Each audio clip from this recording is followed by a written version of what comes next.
Welcome to a Legendarium special about the Ars Notoria, an ancient book of scholarly magic. In this episode, we will learn about a medieval text that could either give the reader extraordinary scholarly powers or terrifying visions of hell. Over the centuries, many authors have written many books claiming that their loyal readers will receive magical powers using a wide variety of means. In some cases, these books are used to invoke demons or angels. Other times, they promise to allow the reader greater skills or good luck. One of these books is the Ars Notoria, part of a larger collection of books known as the Lesser Keys of Solomon, or Clavicula Solomnis Regis. The Lesser Keys and the Ars Notoria are both grimoires, or textbooks of occult knowledge. They are meant to grant the reader the ability to cast spells, create talismans, invoke spirits and demons, and perform divination. The Ars Notoria, the oldest book in the Lesser Keys of Solomon, is said to allow followers a mastery of academia, giving them greater eloquence, a perfect memory, and profound wisdom. With such a book around for centuries, one must wonder whether its claims have some merit. At the very least, people believed it would help them. The oldest manuscripts in the Ars Notoria are dated to the 13th century. However, the texts contained within are a collection of orations, prayers, and magical words which date back before the 1200s. Indeed, some of the concepts likely originated in early Christianity, which came to Europe during the 3rd and 4th centuries. This is not surprising, for much Western thought has its roots in the late antique period of the Eastern Mediterranean.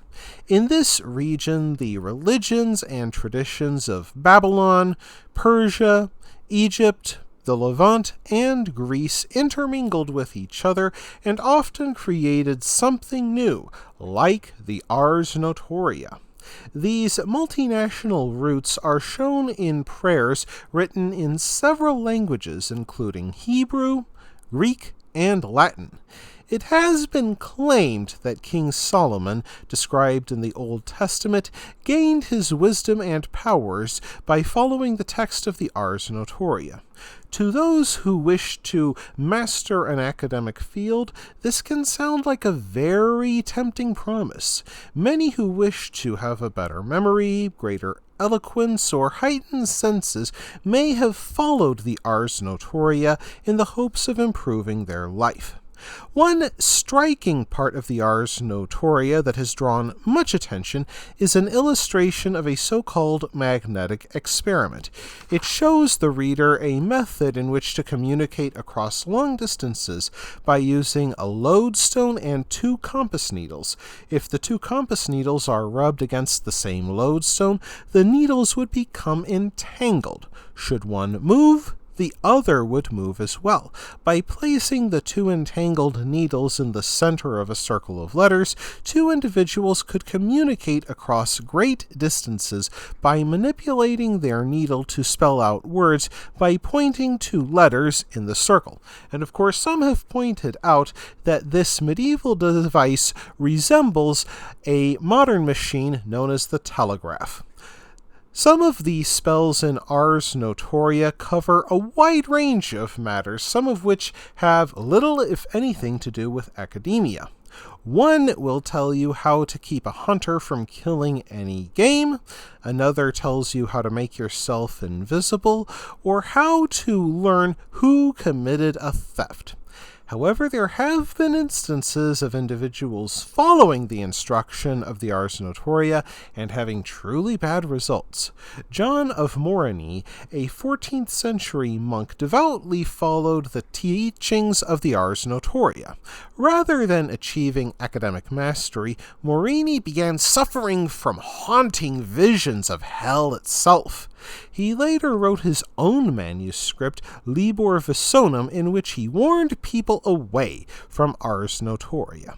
Whether the Ars Notoria gave its followers the academic powers they desired may never be known for sure. It is possible that those dedicated to academic greatness simply had the memory and eloquence needed to achieve it, and some, out of superstition, might have credited their achievements to Ars Notoria, which gave the book a reputation it did not fully deserve. Obviously, in the end, little is known for certain about the power of Ars Notoria, and people can believe what they are inclined to believe. That wraps things up for this episode of the Legendarium. I hope you enjoyed it. If you did, press like. If you want to see more, press subscribe. And if you've got anything to say, let me know in the comments section. Thanks again for joining me, and I hope that you have a great rest of the day.